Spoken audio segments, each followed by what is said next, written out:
Forças Armadas da Rússia recebem primeiro lote de novos rifles de precisão Kalashnikov. O primeiro lote do novo rifle de precisão semiautomático Chuvakin, desenvolvido pela Kalashnikov, foi entregue às Forças Armadas Russas nesta semana, sendo testado com sucesso na zona de conflito ucraniana. Apresentado pela primeira vez durante uma exposição militar em 2017 na Rússia, o CVCH vai tomar o lugar do atual rifle de precisão Drago 9, com a mesma confiabilidade e eficiência do Drago 9, o Shukavin. Apresenta um design mais ergonômico e tem uma precisão ainda maior, podendo atingir alvos a até 1 km de distância. Com um peso de 4,8 kg, descarregado, o novo rifle tem 1.170 mm de comprimento. As medidas já levam em conta a coronha desdobrada e o flash IDE anexado. Só o comprimento do cano é de 620 mm. O rifle de precisão foi projetado para combate de armas combinadas e, segundo algumas publicações, sua efetividade pode chegar a 1,2 km de distância. Outro lado positivo do SVCH é que também pode ser utilizado em combates de curta distância. O Chuvakin foi desenvolvido pelo consórcio Kalashnikov, empresa de armamentos que se tornou famosa após a criação do fuzil de assalto AK-47, mais popular ao redor do mundo.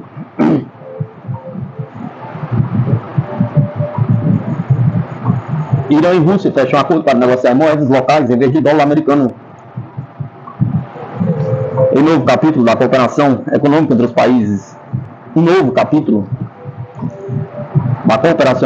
os países, começou após a operacionalização das plataformas monetárias e bancárias. Irã e Moscou finalizaram um acordo para negociar em suas moedas em vez de dólar americano, informou a mídia estatal iraniana nesta quarta-feira, 27 de 12 de 2023. O acordo foi fechado durante uma reunião entre o governador do Banco Central do Irã, Mohammad Reza Farzin, e o presidente do Banco da Rússia. E a presidente do Banco da Rússia, Elvira Nabiullina, em Moscou. Os bancos e os atores econômicos podem agora utilizar infraestruturas, incluindo sistemas interbancários sem ser o SWIFT, para negociar em moedas locais, escreveu a agência Tasnim. Moscou também abriu uma carta de crédito de 6,5 bilhões de rublos para o Irã importar produtos básicos da Rússia, segundo a mídia. Na segunda-feira, os membros da União Econômica Euroasiática assinaram um acordo de livre comércio de pleno direito com a República Islâmica. Além de finalizar o acordo sobre o aproveitamento das moedas nacionais nas trocas comerciais bilaterais, Mohammad Reza Farzin levantou propostas no domínio do funcionamento das capacidades do BRICS. Nabiullina acolheu favoravelmente a sugestão do seu homólogo iraniano, relata a mídia.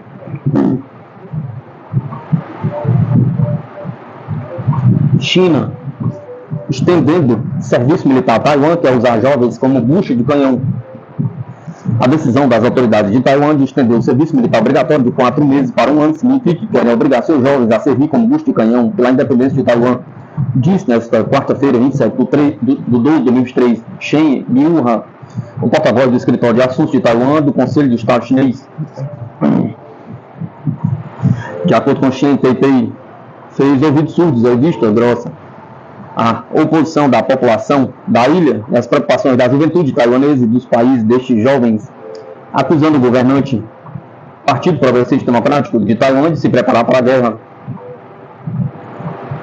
Além disso, o diplomata chinês disse que as promessas das autoridades da ilha de que os jovens não iriam para o campo de batalha foram feitas apenas para enganar os eleitores. Ele acrescentou que as autoridades do DPP conspiram com forças externas para buscar a independência pela força, o que só intensificará a tensão no Estreito de Taiwan. No final de novembro, Shen reiterou que o Pequim não tolerará atividades separatistas que visam a independência de Taiwan. A extensão do serviço militar obrigatório na ilha foi anunciada em dezembro de 2022 e entrará em vigor em 2024.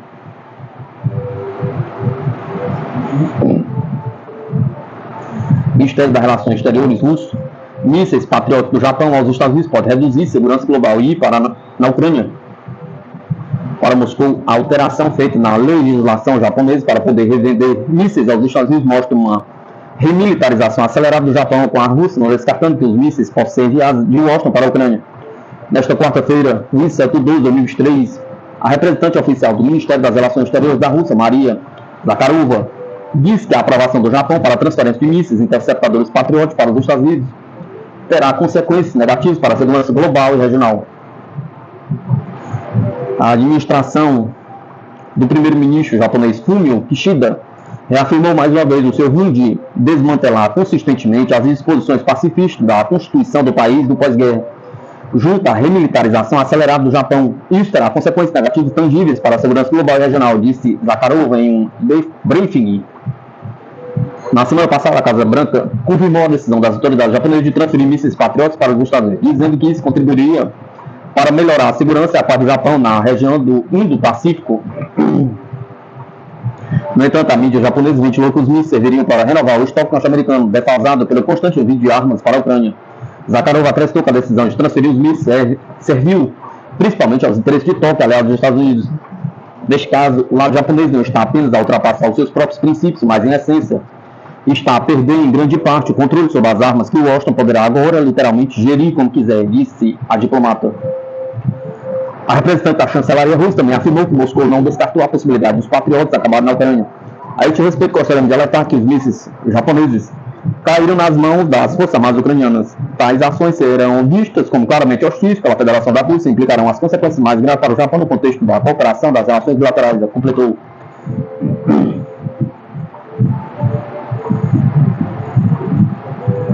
Rússia revela avanços na tecnologia militar de drones, o Super-Khan Kamikaze.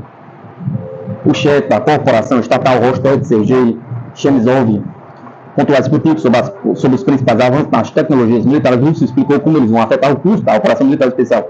A Rússia desenvolveu a munição ociosa Super-Khan, um projeto altamente protegido contra sistemas de guerra eletrônica, disse o chefe da Rostec, Sergei Chemizov. Atualmente, o Super-Khan, que também possui uma modificação para reconhecimento do campo de batalha, está passando por extensos testes. No momento, a Rostec está desenvolvendo outro veículo aéreo não tripulado, o modelo Super-Khan. Há uma modificação de reconhecimento, uma modificação kamikaze. O Super-Khan kamikaze está sendo testado, demonstrando suas capacidades, disse Chemizov. O executivo da Rostec acrescentou que o Super-Khan é altamente protegido contra meios de guerra eletrônica que tais drones são difíceis de suprimir. Tanque T-14 Armata aprimorado. A Rússia está melhorando as capacidades de combate do tanque T-14 Armata. E o pior para seus inimigos ainda está por vir, disse o chefe da Rostec, Sergei Chemizov, a Sputnik. Em breve, a Armata vai se tornar uma arma ainda mais temível. Podemos continuar trabalhando para melhorar o seu potencial e capacidade de combate.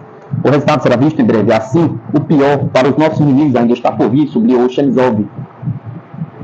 Ele acrescentou que o tanque Armata supera facilmente o Merkava israelense, que tem sido considerado super protegido. Na verdade, não é mais seguro do que um veículo de combate de infantaria pesada. Como pode ser observado durante a crise de Gaza, é uma máquina excelente, repleta de sistemas eletrônicos modernos e possui um sistema de controle de incêndio de última geração. A tripulação está totalmente protegida. Eles estão em uma cápsula blindada separada dentro do veículo, concluiu Chemizov. Novo lançador múltiplo de foguetes Vozrozhdeny. A Rússia vai criar um lançador múltiplo de foguetes de calibre Vozrozhdeny Renascença. Sua produção em larga escala vai começar no primeiro semestre de 2024, disse Sergei Chemizov. Ele acrescentou que o Vozrozhdeny vai ser produzido com base no sistema remoto de locação de minas Zemled Agricultura, que comprovou suas capacidades na zona de operações especiais. De acordo com Chemizov, os especialistas da Rostec combinaram os recursos do MLRS com os recursos do sistema de mineração remota. Como resultado, eles criaram uma máquina capaz tanto de lançar foguetes em massa quanto de colocar minas remotamente. De acordo com Chemizov, o sistema tem um nome que fala por si, Vozrozhdeny.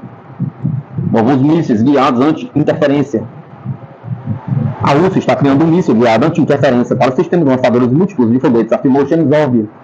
As empresas de defesa estão trabalhando juntos para criar um projeto de míssil guiado que será também preciso à prova de interferências quanto possível, afirmou o executivo da Rostec. Ele acrescentou que o projeto está atualmente em testes, incluindo testes em campo de batalha reais. Ao mesmo tempo, a produção em série está em andamento. Bombas guiadas melhoradas. A indústria de defesa russa também está melhorando a tecnologia das bombas guiadas e alargando seu alcance. Chemizov também enfatizou que as bombas guiadas russas já geraram muito burburinho ao transformar chamadas bombas mudas não guiadas em projetos inteligentes guiados. Ele acrescentou que os bombardeiros Su-34 usam regularmente bombas guiadas na zona de operações militares especiais destruíram centenas de alvos militares ucranianos usando tecnologias da Rostec. Durante a operação militar especial, as empresas de defesa russas aumentaram a produção de armas. Anteriormente, o ministro da Defesa, Sergei Shogun, enfatizou que o complexo militar industrial russo está funcionando 24 horas por dia para garantir o fornecimento ininterrupto de tropas envolvidas na zona de operação militar especial. As empresas do complexo militar industrial aumentaram significativamente a produção dos tipos mais populares de armas e meios de destruição, tendo muitas mudado para operações 24 horas por dia, disse Shogun. CIA luta para combater perdas terríveis na sua rede de espionagem na China. Ao longo dos últimos anos, o governo chinês tem intensificado a repressão de supostos espiões que trabalham para os Estados Unidos do país. A Agência Central de Inteligência dos Estados Unidos está lutando para reconstruir sua desmantelada rede de espionagem na China, relataram ao The Wall Street Journal, autoridades estadunidenses, na condição de anonimato.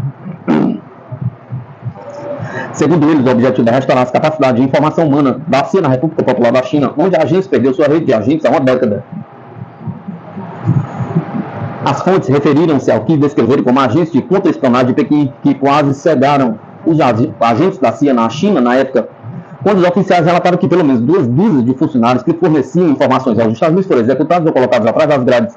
As autoridades alegaram que os Estados Unidos atualmente se debatem com uma compreensão limitada dos planos secretos do presidente chinês Xi Jinping e seus associados sobre as questões-chave de segurança, incluindo as relativas a Taiwan. Não temos uma visão real dos planos e intenções da liderança da China, disse a fonte. As autoridades dos Estados Unidos acrescentaram que os detalhes do que deu errado não são conhecidos ao público e não está claro se alguns dos funcionários da CIA foram responsabilizados. Um funcionário observou que as perdas da agência na China eram terríveis. As alegações vieram depois que o diretor da CIA, William Burns, disse em uma entrevista ao Wall Street Journal que a China continua no topo da lista de objetivos da agência.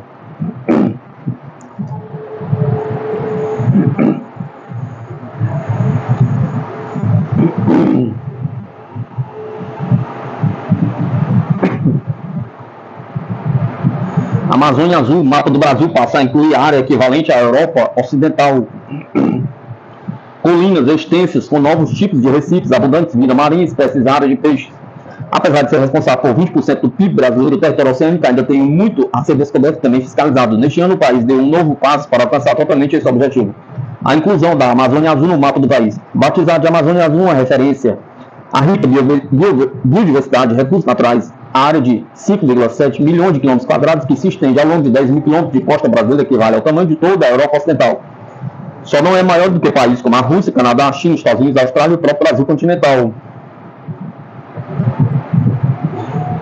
Para além de abrigar bacias que tornaram o Brasil o 9º maior produtor de petróleo do mundo e o maior da América Latina, inclusive à frente da Venezuela. Detentora das maiores reservas mundiais, a região possui infinidade de minerais, cordilheiras submarinas pouco conhecidos e recifes peculiares. O professor do Instituto de Oceanografia da Universidade de São Paulo e coordenador da Cátedra Unesco para a Sustentabilidade do Oceano, Alexandre Turra, falou sobre as potenciais da região. Tem implicações muito claras na questão de segurança energética, especialmente quando falamos de petróleo e gás, e também da oferta de minerais que são importantes para a indústria e a tecnologia. Estamos falando das crostas cobaltíferas, que possuem alta concentração de importantes metais como níquel, cobalto, cobre. Além de todo um contingente de organismos marítimos, podemos ter exploração da biotecnologia produzindo materiais para a indústria farmacêutica, alimentícia, cosmética, pontua. Para ampliar a soberania e a segurança nacional sobre a área, que vai além do limite máximo de 370 km, definido pela Organização das Nações Unidas como Zona Econômica Exclusiva do país. Neste ano, a Amazônia Azul passou a ser incluída no mapa brasileiro, estampado em livro didático e materiais oficiais. É um componente adicional que faz com que o país consiga ter uma garantia de acesso mais resguardado para recursos que estão nas águas, no solo e no subsolo marítimo, que agora estão sob jurisdição nacional, acrescenta o pesquisador.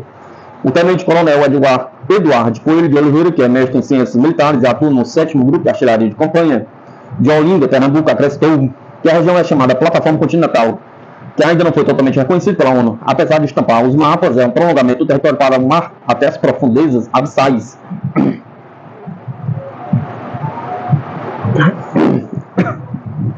Até agora, somente 20% da área que vai entre o Rio Grande do Sul e Santa Catarina foi liberada. Isso quer dizer que a maior parte do nosso pleito ainda está em estudo, não foi ratificado, mas há uma boa chance de se concretizar. São as margens equatoriais do Amapá ao Ceará e oriental do Rio Grande do Norte ao Paraná, diz: caso o pleito seja atendido, vai proporcionar maior acesso ao recurso naturais. O exemplo dos hidratos de gás que podem ser encontrados na região é a exploração comercial. É uma forma sólida de gás natural e uma grama produz muitos metros cúbicos. Também posso citar as rotas marítimas internacionais de comércio, de cabotagem, de estátua. Outro ponto de interesse que fica na plataforma é o arquipélago de São Pedro e São Paulo, em mais de 1.000 km de costa e considerando um trampolim do Brasil para a África. Quais mudanças ocorreram no mapa do Brasil? Pergunta. Desde a independência do Brasil, em 1822, o mapa do país passou por inúmeras transformações, como a divisão do então província do Grão-Pará, dos atuais estados do Amazonas, Roraima, Pará, Amapá e parte do Mato Grosso, além da incorporação do Acre há 120 anos, após o acordo diplomático com a Bolívia. Agora, no século XXI, os atlas e livros didáticos ganham a Amazônia Azul, onde já é gerado pelo menos 20% do PIB brasileiro. E diante do território tão extenso, os desafios para fiscalizar tudo isso são enormes. Conforme o especialista, está em desenvolvimento um sistema de vigilância na região pela Marinha, a partir da Baía de Guanabara. São diferentes tipos de sensores e equipamentos, como satélites, boias, radares e drones, para fazer o monitoramento desse espaço e garantir o uso dos recursos naturais de forma sustentável, beneficiando a população sem serem desviados para outros países. Enfatiza um dos exemplos clássicos, é a pesca ilegal na costa do país. Na região amazônica, a Associação de Pescadores denunciou há anos a atividade realizada por barcos chineses que capturam indiscriminadamente espécies ameaçadas de extinção. Brasil no Atlântico Sul e a ampliação da liderança. A inclusão da Amazônia Azul no mapa nacional também traz implicações geopolíticas, aponta o professor Alexander Turhan. A expansão da influência brasileira em todo o Atlântico Sul. O Brasil já tem uma posição de liderança regional e, nesse sentido, tem a possibilidade de exercitar esse papel de uma forma um pouco mais efetiva. Dá o tom do que vai acontecer na região no âmbito da Zona de Cooperação e Paz do Atlântico Sul, além de atuar na criação do Santuário de Baleias do Atlântico Sul, argumenta o especialista. Mas a abundância também traz grandes responsabilidades ao país, como desenvolver políticas ambientais que garantam a exploração sustentável e a conservação de todo o bioma marinho através de padrões estabelecidos nacionalmente. O referencial para a agenda ambiental deixa de ser o que é colocado internacionalmente por órgãos associados à ONU. Podemos ter coisas muito boas ou muito trágicas, vai depender de como essas políticas serão implementadas, diz. Onde o Brasil exerce a sua soberania? Pergunta.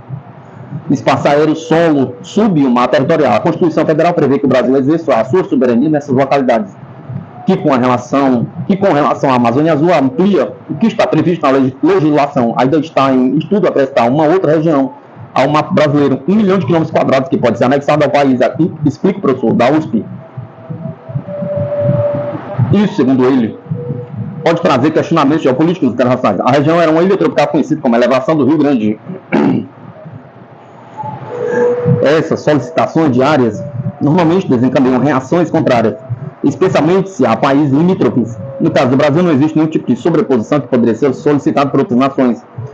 Então, a chance de ocorrer um questionamento é baixa. A única é a elevação do Rio Grande, que é a última área que está sendo proposta para a Amazônia Azul a ser anexada, que é uma região com evidências cada vez maiores que foi um pedaço do continente que afundou e no passado havia conexão que se desprendeu, afirma.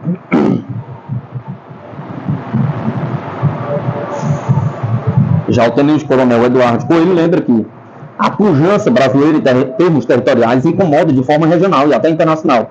Conforme o mestre em ciências militares, há relatos de que países como Uruguai e Argentina não são favoráveis à extensão da plataforma continental brasileira, além da China. O governo chinês já pediu à ONU para explorar a cordilheira Mesoatlântica, que é a espinhal dorsal do meio Atlântico, que faz parte da Amazônia Azul, mas é uma área de interesse para o Brasil.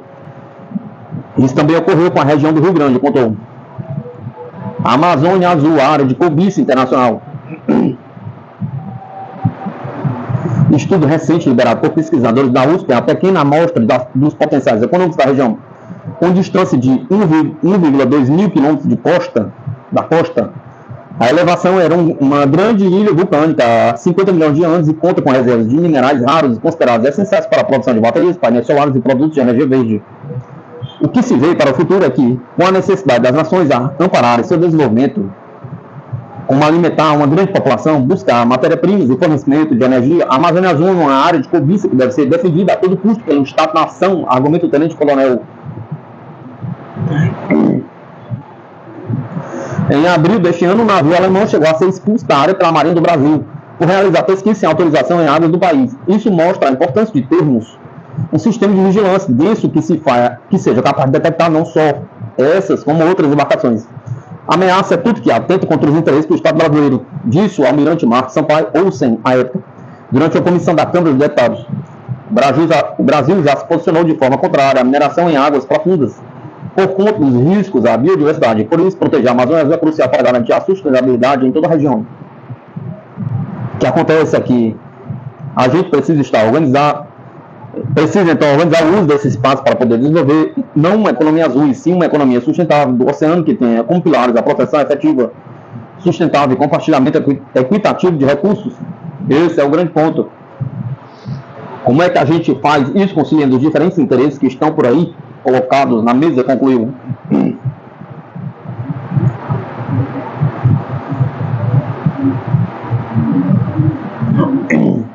Recursos esgotados. Os Estados Unidos anunciam o último pacote de 250 milhões em ajuda militar para a Ucrânia. Secretário de Estado norte-americano Anthony Blinken anunciou nesta quarta-feira, 22 de 12 de 2023, um envio de um pacote de 250 milhões em ajuda militar à Ucrânia, que desde fevereiro do ano passado é alvo da Operação Militar Especial Russa. Porém, Blinken afirmou que esse é o pacote final autorizado pelo Congresso, já que o governo do democrata John Biden sofreu várias derrotas no legislativo ao longo do ano para a alocação de recursos adicionais ao orçamento norte-americano para o regime de Vladimir Zelensky. Além do recurso, também serão enviadas munições para o sistema de defesa aérea, sistema de lançamento múltiplos de foguetes HIMARS, projetos de artilharia de 155 a 105 milímetros, armas antitanque, mais de 15 milhões de cartuchos de munição para armas pequenas. Os Estados Unidos estão anunciando o pacote final do ano de armas e equipamentos para a Ucrânia, disse o secretário.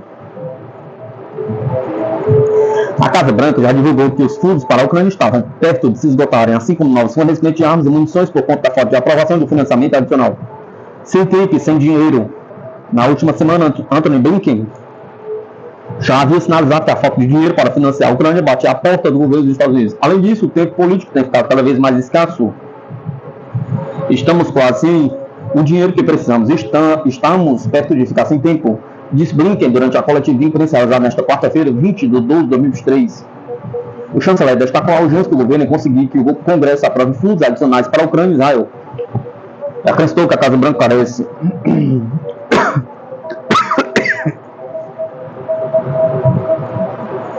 de uma poção mágica para obter mais dinheiro para a Ucrânia. A Câmara dos Representantes dos Estados Unidos aprovou no dia 14 de dezembro um projeto de lei que autoriza o orçamento para a defesa nacional de 886 bilhões de dólares para o próximo ano. A medida inclui 300 milhões de dólares anuais para Kiev até o final de 2026. Esse financiamento não deve ser confundido com outro pedido, 61,4 bilhões apresentado pelo governo Biden em recursos adicionais para continuar a apoiar o seu aliado no leste europeu.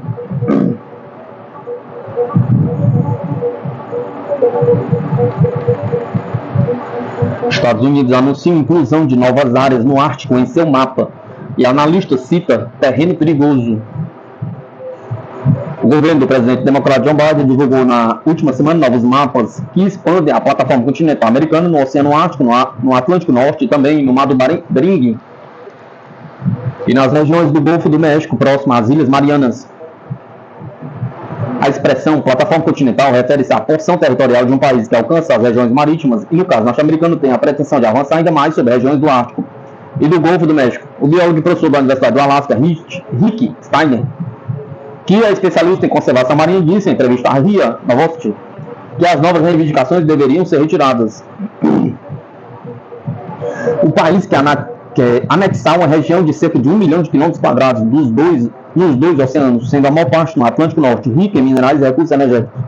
Conforme o Departamento de Estado dos Estados Unidos, as novas fronteiras não vão criar disputas territoriais com a Rússia, porém exigirão acordos com o Canadá e Japão.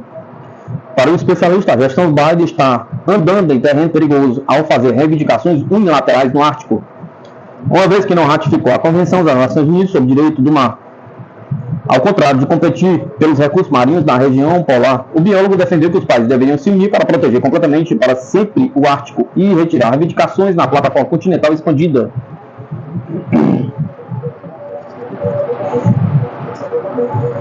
Proposta norte-americana não deve ser reconhecida. Já Charles Freeman, veterano diplomata dos Estados Unidos e ex-secretário assistente da Defesa para Assuntos de Segurança Internacional, também afirmou à RIA que não há nenhuma chance de as novas fronteiras propostas serem reconhecidas internacionalmente. Mesmo que os americanos não estivessem envolvidos em um conflito por procuração com a Rússia e em guerra econômica com a China, fazê-lo concordar com essas ações unilaterais seria quase impossível, disse o ex-diplomata.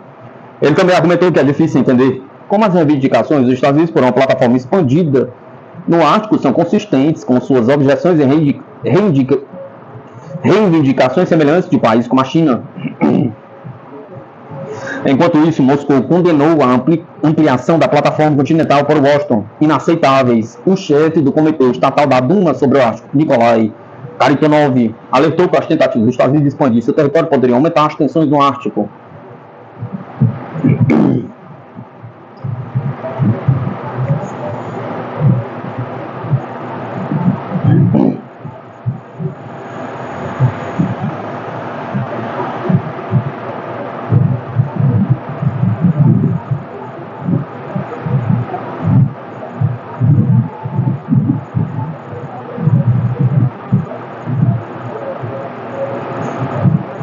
Após 200 anos de doutrina Monroe,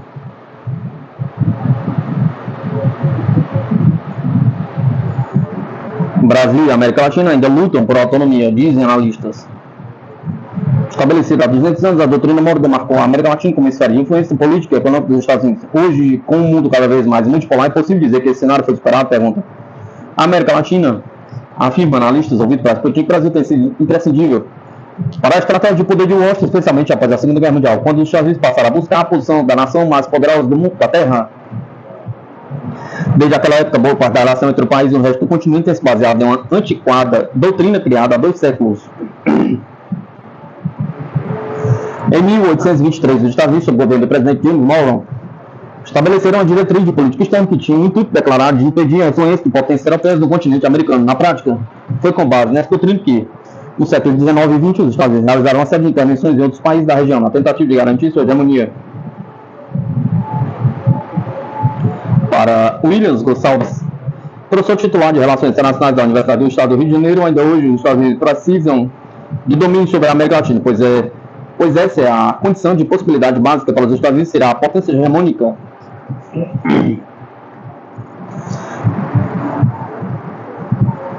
No entendimento dos estrategistas norte-americanos, especialmente Nicholas John Spikman, 1893-1943, abaixo do Rio Grande, nessa América mestiça, católica e subdesenvolvida, não podia surgir nenhuma grande potência, parafraseia. Quer dizer, era inadmissível que na América Latina surgisse um Estado com pretensões de se tornar uma grande potência. Por isso, os Estados Unidos sempre sabotaram todos os processos de desenvolvimento, principalmente de integração regional. Marcos Cordeiro Pires, professor de Relações Internacionais da Universidade Estadual Paulista, explica que a região não só é fundamental para a segurança estadunidense, mas também é onde mais se enraizam os valores da estrutura política e cultural dos Estados Unidos. Hoje, ressalta, a presença chinesa oferece algum contraponto, mas do ponto de vista político, militar e cultural, os Estados Unidos são incontestáveis na América Latina.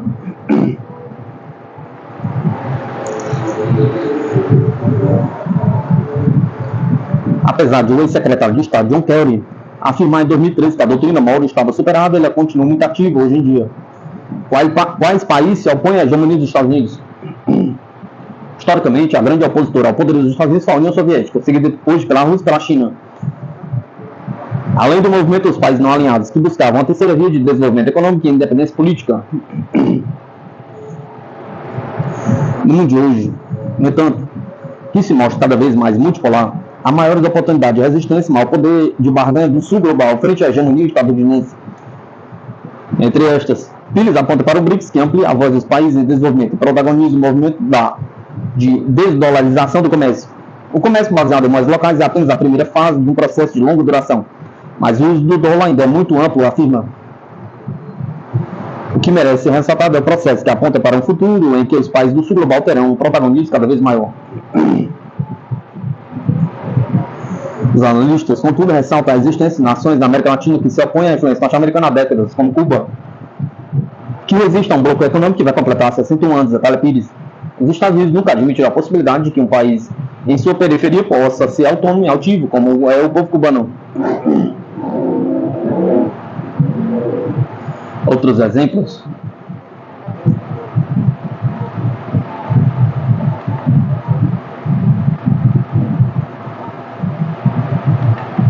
citados foram Venezuela, Bolívia e Nicarágua, que possuem a forte tradição anti-norte-americana pelo fato de terem experimentado todo o peso da preponderância dos Estados Unidos e suas intervenções militares com a atuação da CIA, explica Gonçalves.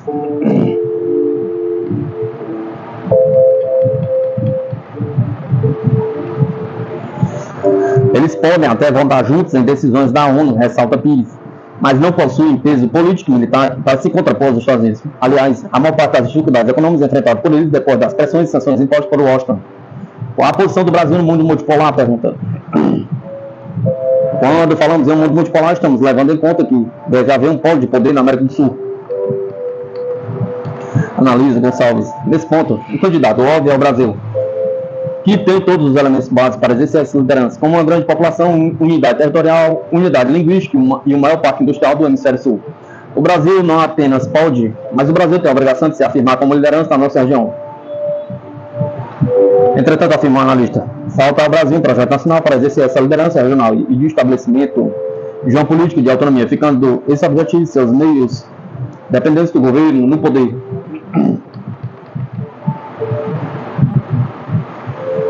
Essa sina, ressalta Gonçalves, não é só do Brasil, mas permeia toda a América Latina, dificultando o estabelecimento de mecanismos de integração e cooperação regional, descrito como efêmeros e instáveis pelo pesquisador. Para manter seu poder sobre a América Latina, Gonçalves, os Estados Unidos se basearam em alianças com as elites locais, que por sua vez possuem um deslumbramento com os Estados Unidos, afirma.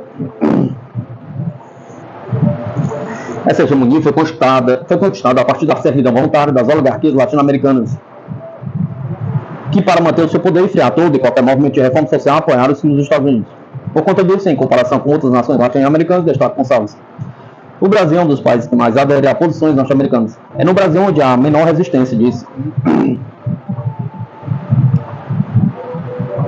Para os especialistas do Brasil, atualmente, possui uma força diplomática muito boa, equilibrando-se entre grandes disputas internacionais e liderando temas que são importantes, como o enfrentamento à mudança climática, destacou Pires. Forças Armadas, um caso de subordinação internacional. Para Gonçalves, o caso mais claro de subordinação brasileira aos Estados Unidos está nas Forças Armadas. Eles ainda veem os russos e os chineses como vermelhos, como comunistas. Aponta. Apesar dos esforços de multipolaridade do atual presidente Luiz Inácio, as Forças Armadas brasileiras ainda são bastante alinhadas com os Estados Unidos e a Organização do Tratado do Atlântico Norte, destaca o especialista. Enquanto o presidente Lula viaja pelo mundo, discurso nos fóruns internacionais mais importantes e assume posições bastante avançadas, afirma: os militares brasileiros continuam a fazer compras nos Estados Unidos e fazer exercícios militares com os Estados Unidos. Na opinião de Gonçalves, esse é o principal obstáculo ao papel de líder regional do Brasil. Não podemos ser um polo de poder com forças armadas que não se veem como autônomas, só conseguem se colocar como subordinadas aos Estados Unidos. A condição de polo de poder supõe a independência militar, afirma o professor.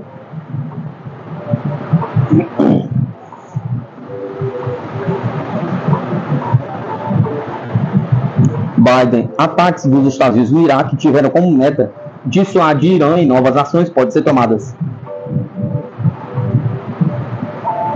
Na segunda-feira, 25 de 12 de 2023, os militares norte-americanos realizaram investidas aéreas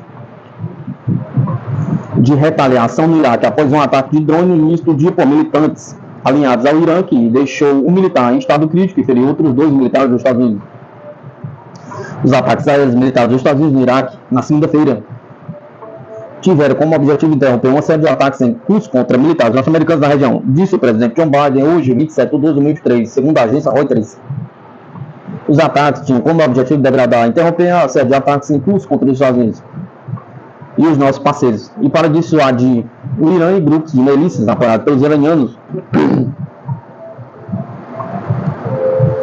de conduzirem ou apoiar novos ataques contra pessoas e instalações dos Estados Unidos, disse Biden em uma carta aos principais líderes do Congresso estadunidense.